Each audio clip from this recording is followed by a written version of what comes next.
여러분 반갑습니다. 반도체 오빠 천회장입니다. 이제 저녁 시간인 것 같습니다. 저녁 맛있게 드십시오. 저녁 맛있게 드시고 저녁 시간에 천회장의 이야기를 좀 들어주시면 좋을 것 같습니다. 컵라면 하나 먹고 한번 열심히 또 달려봅니다. 컵라면에 김치 거의 뭐 환상적인 조합 아닌가요? 자주 먹지는 말고 어쩌다 한 번씩 드셔보시길 바랍니다.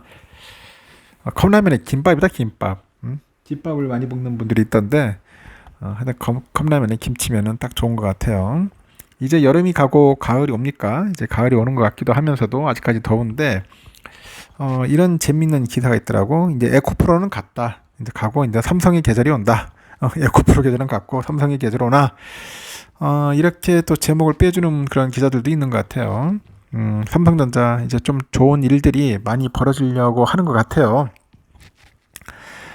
여러분은 그렇게 생각 안 하는지 모르겠는데 하여튼 그 대외적으로 봤을 때 삼성을 좀 좋게 평가를 하는 것 같습니다.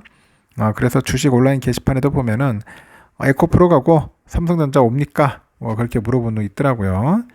이 코스피 시장하고 이제 코스닥 시장에서 개인들이 가장 많이 이제 보유하고 있는 삼성전자, 이 삼성전자하고 에코프로의 그 그룹주들 이런 주가가 지난주에 보니까 뚜렷한 차이를 나타냈어요. 올 들어서 그 상승했음에도 불구하고요, 이 답답한 주가 흐름을 보여왔던 삼성전자 이 주가는 지난주 모처럼 분명한 오름세를 이제 보여줬습니다. 반면에 23년도 증시를 뜨겁게 달궜던 우리 에코프로 주가는 지난주 혹독한 조정의 시간을 보냈죠. 그래서 에코프로 주주들이 상당히 좀 울상이에요. 지금 보니까 주가가 자꾸 빠진다고 해서 이러다가 진짜 80만 원이 아니라 70만 원, 60만 원 계속 내려가지 않느냐, 반토막 될 것 같다는 벌써부터 그런 이야기들이 들리기 시작합니다. 이 추세라는 게 있어요, 여러분. 한번 추세가 꺾이면은 계속 내려가. 이 추세라는 게 무섭습니다. 우리 예전에 보세요. 삼성전자 9만 전자 갔을 때도 이 추세가 한번 꺾이니까 계속 내려가잖아요. 그리고 뭐야, 5만까지 간다. 5만 전자까지 똑같은 거예요. 이거 뭐 100만 전자 100만 에코였는데 결국은 이제 90만 80만 70만 50만까지 간다니까. 다시 또 내려가요. 너무 급하게 올라왔어요. 급하게 올라오면은 당연히 조정받고 당연히 깨질 수밖에 없습니다. 내가 볼 때는 주식시장에 질린 것 같아요. 일단은 삼성전자 주가가 지난 한 주 동안에만 1,700원이 올랐어요. 그래서 72,000원까지 올라왔는데 삼성전자 주가가 72,000원대를 회복한 거는 지난 7월 18일 이후로 약 2달 만입니다. 2달 만. 이렇게 삼성전자 주가 상승에도 반도체 업황의 그 회복에 대한 기대감이 이제 반영이 됐는데 최근에 2차전지 그 관련주가 조정을 받고 있잖아요. 조정을 보이고 있는 가운데 그 증시의 그 주도주의 바통이 반도체주로 옮기고 있다. 그러면 반도체로 옮기고 있다는 그런 관측이 나오는 것도 영향을 줍니다. 그래서 이제 2차전지에 있는 그런 테마라기보다는 이제 개미들, 이 개인들이 이제 더 다시 삼성전자 등 이제 반도체주로 이제 몰린다는 거죠. 반도체주로. 그래서 반도체가 앞으로 좀 핫할 거예요. 핫할 겁니다. 그래서 저렴할 때, 좀 조정받을 때, 이런 때 미친 듯이 모아놓어야 한다는 거죠. 부지런히 챙겨합니다. 개인들은 최근에 보니까 일단 차익 실현에 열중하는 모습이에요. 개인들은 지난 14일에도 한 3천억 정도 가량 넘게 순매도를 했습니다. 오르니까 계속 파는 거예요. 자꾸 파고 나가는 겁니다. 이날까지 5거래일 연속 순매도입니다. 순매도. 이 물량을 누가 받냐? 외인이 안 받고 기관이 받아요. 또 기관들이 사고 있어. 아이러니하기도 기관이 받아내고 있고, 기관 애들이 이제 14일 날 무려 3,600억을 매수합니다. 3,600원. 3,600억이에요. 원이 아니고 참 억입니다. 넘게 이제 순매수를 했고요. 하지만 그 개인 중에서도 신규 매수자들이 늘어나고 있어. 신규 매수자들이 많이 늘어나고 있더라. 14일은 매수보다 매도 물량이 많아서 순매수를 나타냈지만은 매수보다 매도 물량이 많아가지고 매수 물량도 1,000억이 넘어요. 1,000억이 넘어.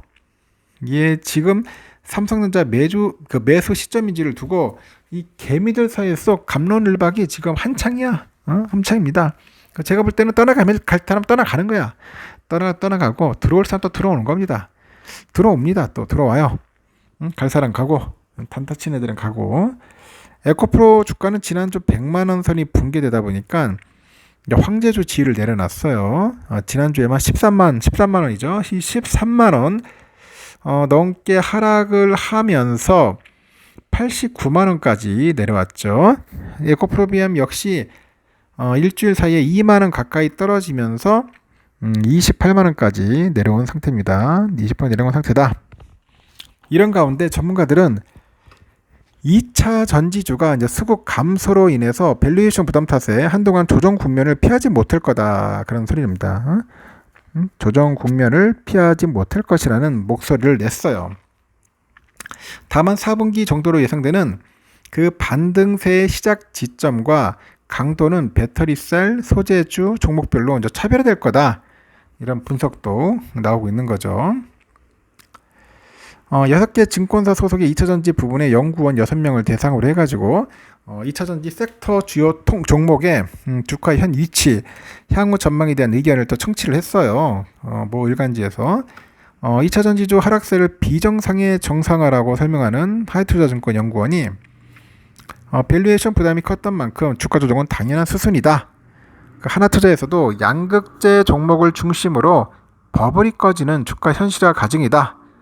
NH에서는 현재 2차전지 주가 그 주가가 내년까지 이어질 박스권 흐름의 하단에 근접 중이다.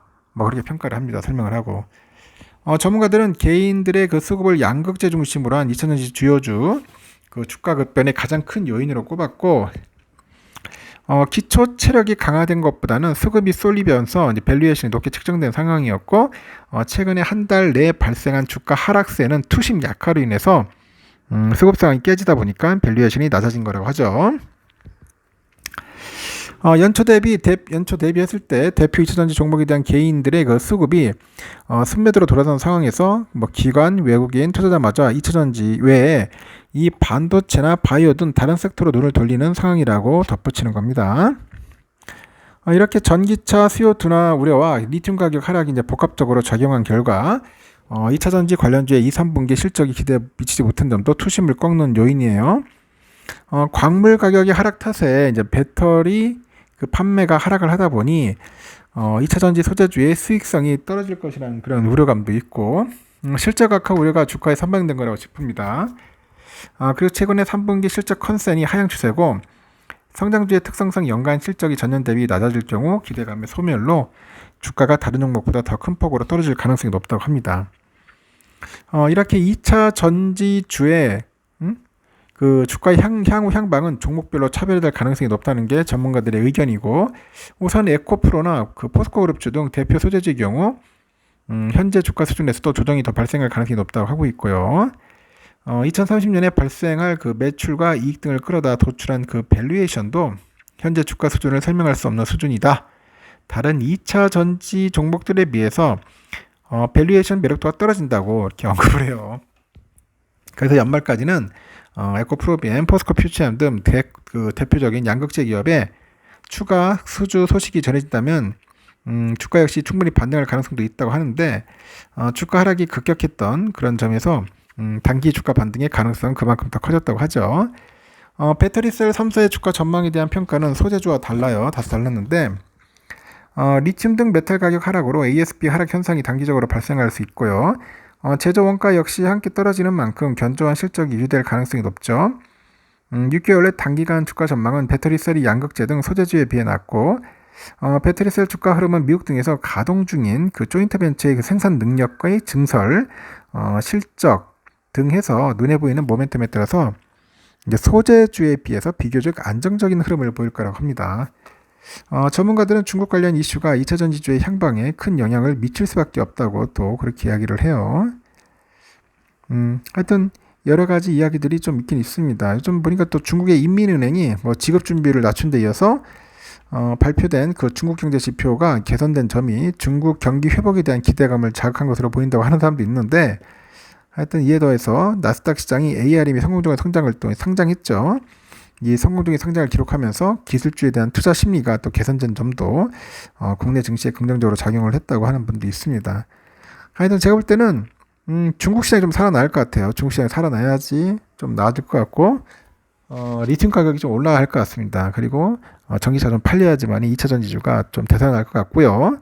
하여튼 그에 반해서 이제는 반도체 쪽으로는 확실하게 이제 몰려온다. 다시 이제 반도체가 뜰 때가 됐다. 이제 그런 이야기입니다. 한 3년 정도 아주 징글징글하게 조정받고 횡보했으면 이제 오를 때 됐어요, 여러분. 오를 때 됐습니다. 그래서 여러분들도 만반의 준비를 하시고 장기 투자하실 분들은 한번 해보는 거고 아니다 싶은 분들은 빨리 탈출하시기 바랍니다. 빨리. 알겠죠? 여기까지 하겠습니다. 나중에 마지막 방송 때 뵙도록 해요.